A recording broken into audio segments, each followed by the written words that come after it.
High above the Pacific, in the final years of the Second World War, a new sound began to echo across the skies of East Asia. Deep, steady, mechanical, unlike anything Japanese radar operators had tracked before. At first, many Imperial Japanese commanders dismissed it.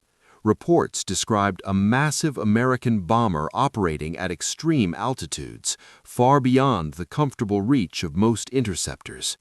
The aircraft was identified as the B-29 Superfortress, a machine so advanced that even seasoned officers struggled to believe the specifications. Pressurized cabins, remote-controlled gun turrets, a bomb load heavier than any bomber previously deployed in the Pacific. To some within the Japanese high command, it sounded exaggerated, another example of American industrial bravado. They had faced American bombers before, they had shot them down before, and in the early assessments, confidence remained intact.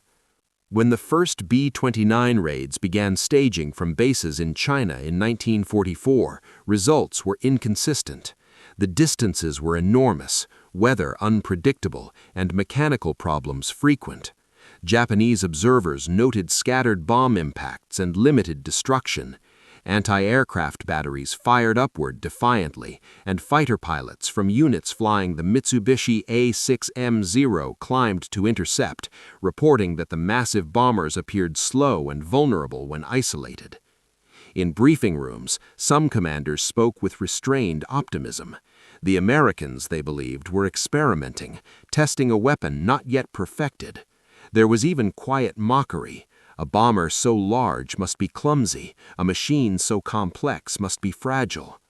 But across the ocean, American engineers and planners were refining something far more dangerous than a single aircraft. They were building an entirely new strategy of warfare, one rooted not only in explosive force, but in production, logistics, and relentless adaptation. The B-29 was not simply a bomber, it was a flying symbol of industrial capacity. Factories across the United States were producing them at a scale Japan could not match.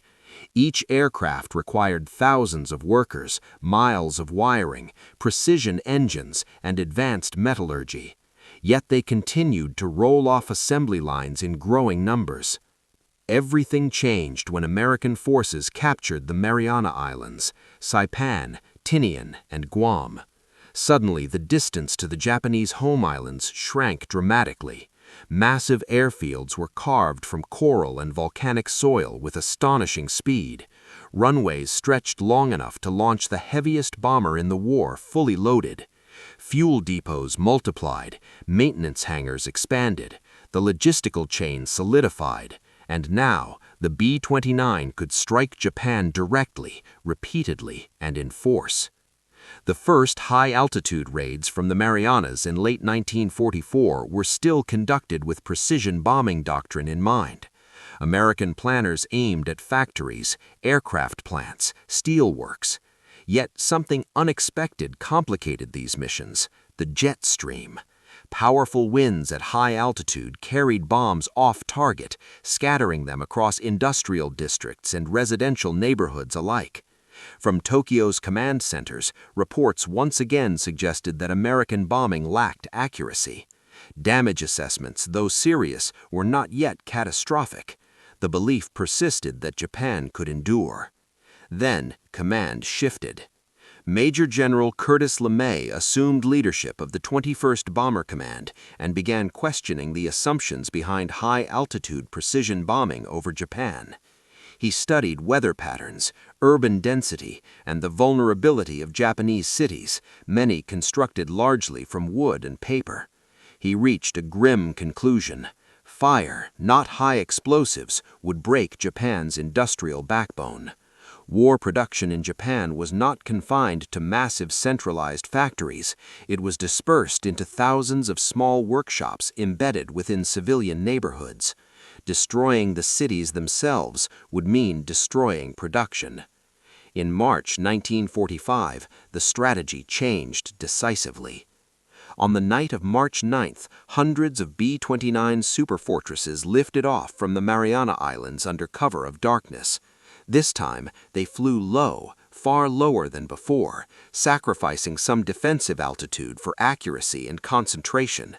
Their bomb bays were filled not primarily with high explosives, but with incendiaries designed to ignite and spread fire rapidly across tightly packed urban terrain. Japanese radar detected the incoming formations, but the scale was difficult to comprehend. Night interception posed severe challenges. Searchlights pierced the darkness. Anti-aircraft guns opened fire, but as the first waves reached Tokyo, something unprecedented began to unfold. Incendiary clusters burst open in mid-air, scattering flaming bomblets across residential districts. Within minutes, individual fires merged. Strong winds fanned the flames, feeding them oxygen. Entire blocks ignited almost simultaneously. Wooden homes burned fiercely, heat intensifying until firestorms began generating their own violent weather patterns.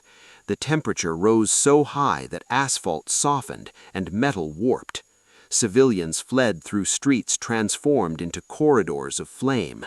From observation points and surviving command posts, Japanese officials watched in disbelief. The reports coming in were no longer about scattered industrial hits. They described entire wards of the capital consumed by fire. Communications failed as power lines collapsed. Fire brigades were overwhelmed. Water systems lost pressure. The city itself seemed to dissolve beneath a red horizon. By dawn, vast sections of Tokyo lay in ruins. Tens of thousands were dead. Hundreds of thousands were homeless. It was one of the most devastating air raids in history.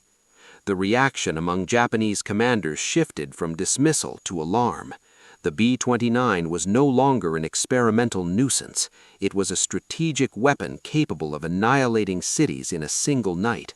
Worse still, the Americans had hundreds more. Yet the raids did not stop. Night after night, waves of superfortresses targeted Nagoya, Osaka, Kobe, and other industrial centers. The pattern repeated. Low-level approaches, incendiary saturation, expanding firestorms. Urban infrastructure collapsed under relentless assault. Factories, small workshops, transportation hubs, all vulnerable. Civil defense systems strained beyond capacity. Japanese fighter units attempted to adapt. Pilots launched desperate interceptions, sometimes ramming the massive bombers in acts of near-suicidal determination. Anti-aircraft units intensified barrages, but fuel shortages, pilot attrition, and industrial decline undermined every defensive effort. Each lost aircraft was harder to replace. Each trained pilot was irreplaceable.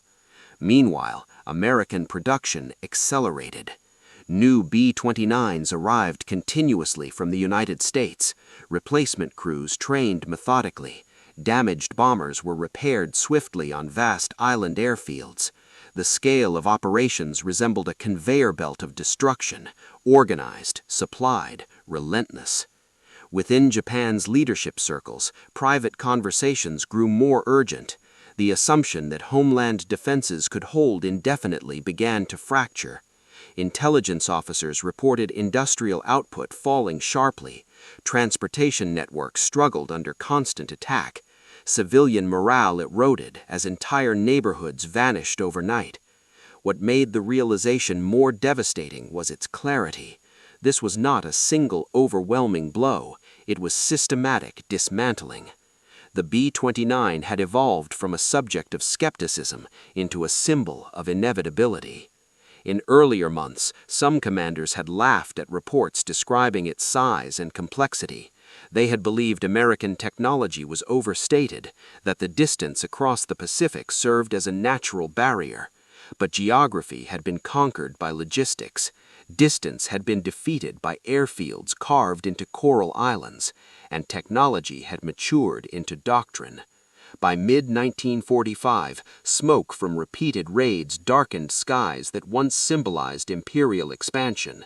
The cities that powered Japan's war effort were scarred beyond recognition, and the B-29, once mocked, now represented a power Japan could neither intercept effectively nor outproduce.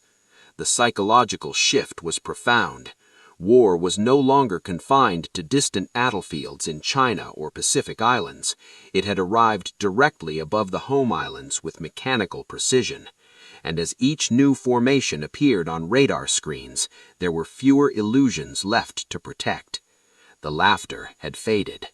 In its place stood a grim understanding that the enemy's strength did not lie only in pilots or bombs, but in an industrial system capable of sustaining destruction at a scale Japan could not match. And this was only the beginning.